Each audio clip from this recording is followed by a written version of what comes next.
Hello and welcome everybody. Today we're going to be talking about 5 very fun engineer builds in Deep Rock Galactic. So let's start out with the first build, and our first build is using Stubby as our primary weapon, equipped with the Turret Em Discharge as the overclock, and then we're going to be having the secondary be Fat Boy for the grenade launcher. This build is actually not only fun, but actually pretty good. It does very well against crowds, and can do pretty well against even big targets. It's less suitable for that than other builds that you could run with engineer, but it still doesn't really struggle with them too much. So with Stubby, with the Turret Em Discharge, you're going to be placing your turrets, building them up, shooting this with Stubby, and then trying to get the EM Discharge to trigger. That way it deals massive damage to everything around it. It actually does quite a high amount of damage, and you don't run through bullets very fast with Stubby this way either, because it usually doesn't take that many shots. The way that I build Turret Em Discharge is like this. This is kind of like my standard Stubby build. We're going with increased electricity chance in Tier 1. That is so that we can actually trigger the EM Discharge. I would definitely recommend taking this one over all the others. Extra mag size in Tier 2, but any of them are great in Tier 2. Pick whichever one you'd like. Increased ammo in Tier 3, because we don't really need damage. A lot of our damage is not coming from Stubby directly. It's coming from the EM Discharge. And then we have extra electricity in Tier 4 and Tier 5. Kind of goes along with Turret Em Discharge in the first place. This one can be a little bit tricky to get used to start out with, because you do have to place down your turrets and you have to actually build your turrets up. You can no longer do the trick that you used to be able to do, which was to only build up your turret once and then just constantly recall the nodes and shoot them. That's no longer in the game. But at least if you are actively managing your turrets and thinking about them, you will be building them up pretty often, and they'll be able to cover most areas. You don't need to build them both up at the same time. I would recommend taking 2. 2 is generally better than 1 in this case. You could run 1 though if you're not a huge fan of running 2 or managing 2. And then of course we're running nukes as our secondary on the grenade launcher, which means we don't get very many nukes. This is the way that I usually build the grenade launcher with nukes. So we are running extra ammo in Tier 1, extra ammo in Tier 2. This is just so that we get more nukes, because at least this way we'll have a couple of them. If we don't have this, it's really rough, and resupplies are really rough too. It also really doesn't help building for even more AoE or more damage in Tier 1 or 2, because both of them just aren't necessary for the nuke. They're not bad if you just want to stack damage, but they're really not necessary. I think the ammo is your best choice. Extra speed in Tier 3, but you could also go with the fire in Tier 3. That way you could have nuclear fire. That is really fun, and I like running that way, but it's not entirely necessary. The extra speed is actually pretty good on nukes. Going with larger AoE in Tier 4, but you could also go with the stun or randomized damage. Any of them are okay. I like the extra AoE though. And then Spike Grenade in Tier 5. This one gets you the most amount of damage and the most amount of consistency out of the Tier 5s. You could go with Proxy Trigger, but be very, very careful with it, because you can blow yourself or teammates up very easily with it. And if you do take it, then you can no longer nuke mine, which is kind of annoying. I actually do like mining with the nukes. The way that you're going to be using this build in general is heavily against crowds. Use Turret Em Discharge to just set up and kind of save ammo. And then if you see a large horde of bugs, use your nukes to blow them up. This build can work on like eliminations and stuff, but you're going to be relying on Turret Em Discharge to get a lot of damage out of it. Nukes aren't way great against the Dreadnoughts. They'll hit them fairly hard, but if you wanted that, it'd probably be better to go with like Hyper Propellant so that you can actually do more single target damage. Moving on to our second build, we're going to be using Cycle Overload with the Warthog Auto Shotgun as our primary weapon. This is a super fun overclock, does tons of damage. And for a secondary, we're going to be using RJ250 for the grenade launcher. A very fun overclock that gives you a lot of utility and is still pretty decent for crowd control too. So the way that I build Cycle Overload is just like this. This is full rate of fire Cycle Overload, and I think it's the funnest build that you can put on the Warthog. So extra rate of fire in Tier 1, extra ammo in Tier 2, larger mag size in Tier 3, but you can take any of them in Tier 3, they're all pretty good. Extra damage in Tier 4, and then faster rate of fire in Tier 5. This gives us the full rate of fire Cycle Overload, and lets you do tons of damage per second at very close range. You can just melt right through Praetorians or Oppressors so long as you can get to the weak spot and just spam this at them. Major downside of using Cycle Overload though, and kind of this build in general, your range is lacking. Maybe a little bit more than usual for Engineer. You don't have very much range with this loadout. You're going to be wanting to fight at close to medium range at all times. Anything past that, Cycle Overload is just too inconsistent and kind of bounces around a lot. And then RJ250, although you can use it at longer range, still doesn't hit incredibly hard. So if you're trying to hit things like Menaces, or if you're trying to hit Spitballers, it will hurt them, but it won't hurt them as much as, again, potentially other options, like if you took something with a Shard Diffractor. For RJ250, I usually build it like this, going with extra ammo in Tier 1 and 2. You could go with damage if you want, but I like having the extra ammo overall. That way we have like 21 grenades in total, or 22 grenades. I don't remember how many we get. Fire rounds in Tier 3, this makes it so against regular grunts you can kill them just through the fire. You don't need to be shooting multiple of these in there. If they're swarming you, you can obviously do that. But it also has a kind of second purpose on top of it, because it nerfs your damage. RJ250 can still injure you if you're actually using it to bounce yourself away, because anytime that you jump up and fire this close to you, the explosion will knock you back. With the fire rounds, it makes it so if you're going to be using this to break your fall, you're less likely to fully break your legs or anything, break your shield, deal massive damage to yourself. I have tried running RJ250 with full damage on it, and it is far more painful to actually be using as like a mobility tool than. I think this is the better way to use it, and I really do like using it as a mobility tool. At tier 4, you can take any of these. I wouldn't really recommend the homebrew powder. It kind of makes your shots inconsistent. They're already not the strongest, so making them potentially weaker is not the best. I would say either go with AoE or stun. Both are great options. And then spike your grenade in tier 5. That way, if we are hitting something directly, we are doing a bit more damage.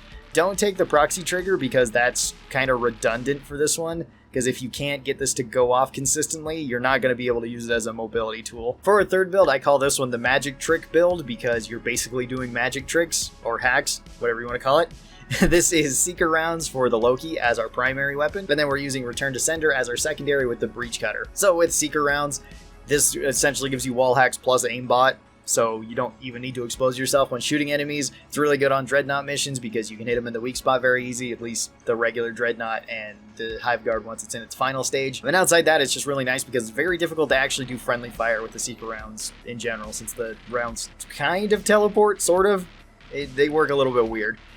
The way that I build Seeker rounds is like this, going with extra ammo in tier 1, but extra damage works too, whichever one you like. Damage, sometimes I take on like Dreadnought missions, everything else I usually take extra ammo. Increased range in tier 2, this is completely personal preference, pick whichever one of these you like the most.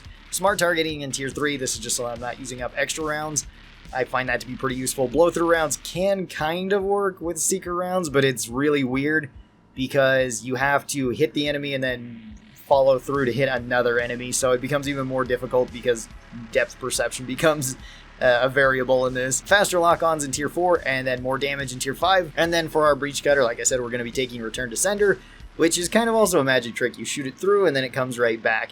Deals more damage per shot, or at least can deal more damage per shot than the standard Breach Cutter can, because you're just holding on the enemy longer. So the way that I build it is like this, going to the extra mag size in tier 1, although extra time is not bad on this either. It lets you potentially shoot this all the way through an enemy and have it come all the way back, at least for very large enemies like Praetorians or Oppressors or Dreadnoughts. That's an option. Against the crowds, you don't really need it though. That's why I usually go with the extra mag size. It's just a little bit nicer. Extra ammo in tier 2, just so that we can get back some of our ammo. No, sorry, quick deploy in tier 3. I don't know why I had faster reload in tier 3. I always run this with Born Ready anyway, so I don't have to worry about the reload speed.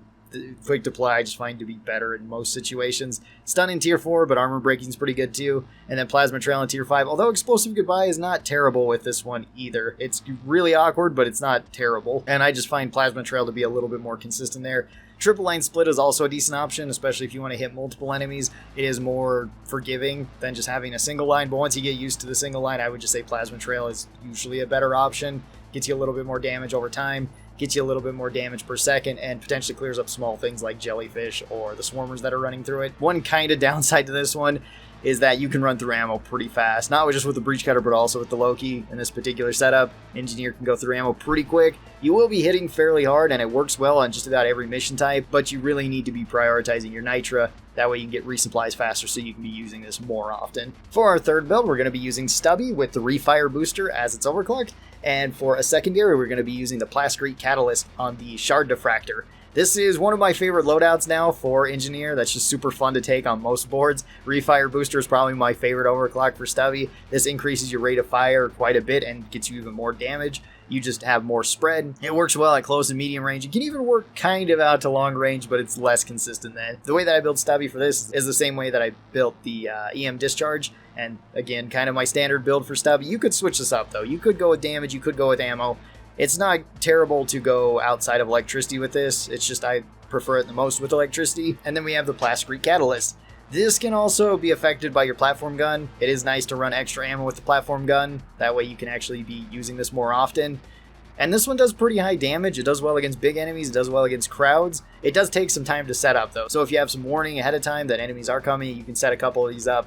Wait for the enemies to come across them. It also really helps if you have lures. Throw them near it and then just have this to explode and deal massive damage to everything nearby. You can also blow yourself up with this pretty easily, and you also can technically use it for mining, but it's not nearly as good as like nuke mining. The way that I build Plascrete is usually like this: going with extra ammo in tier 1, going with extra AoE in tier 2, extra charge up in tier 3, fire in tier 4, and then slow down in tier 5. Although this one is pretty flexible, you can build it however you'd like. I do like going with the extra ammo and the faster charge up though. I find that they're pretty useful with this particular overclock because you're going to be using up some of your ammo, and the charge time is nerfed when you're using this. Outside of that though, weak spot damage like armor breaking or anything in tier 5, you can pick whatever you'd like. You could even go with the extra damage in tier 5 too if you want. However, I'm not entirely sure if the tier 5 actually gets you more damage from exploding the platform. I don't know if it actually does that, or if it's just the direct beam from the shard diffractor. I know it says AoE damage and direct damage, but I think that's only the area damage and the direct damage on the shard diffractor, not affected by overclocks.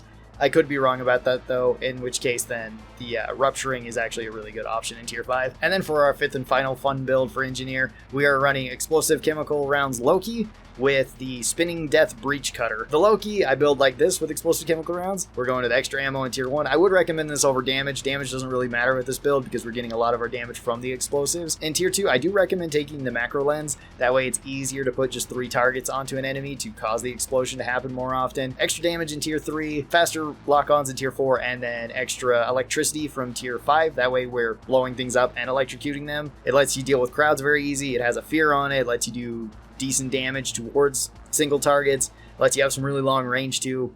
Just be using this like a burst rifle. You don't want to be locking on entirely and then letting this go, because otherwise it'll feel a little bit underwhelming. If you're using it like a 3-round burst rifle, you're going to be good to go. And then we have spinning death. And spinning death I build like this. This is a very short range option. You do not have very much range with the breach cutter, which is okay since we have the Loki. We do have range that way.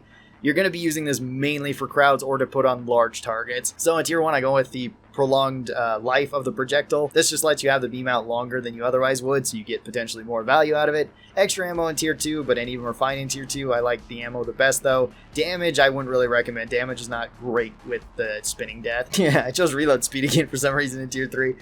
Quick deploy in tier 3. You could go with reload speed. It's not a big deal then. You can at least shoot out the line a little bit further and have it spin. So if you're wanting to use this potentially against like Magterra a little bit easier, that's an option. Stun in tier 4 I would say is much better than the armor breaking in tier 4, because once you put this on a big thing like a Praetorian, it's just going to get stunned there and pretty much get hit for the entire duration of the blade, and a lot of the time you can just kill it with that. And then we're going to go with Plasma Trail in tier 5. This one I would say is the best option, even though triple line split is more visually interesting because then you have 3 blades spinning around. It doesn't really get you any more damage. You're likely not hitting anything else with those 3 blades. So the Plasma Trail will get you more damage, because triple line split doesn't actually get you any more damage. It just gives you a wider zone of error. This one is probably the most spectacle build on the list. It's just got so much stuff going on, and it's a super fun build to run. So these are 5 of some of my favorite and most fun engineer builds. Try them out, see how you like them. Thanks everybody for watching this. I really do appreciate it, and special thanks to the supporters of this channel. I really do appreciate you guys. Thanks for all the support. You guys are awesome. If you guys would like to see more of my Deep Rock content, there should be a playlist right over here. Be sure to click on that. I hope you guys have a great rest of your day, and I'll talk to you next time. Bye-bye!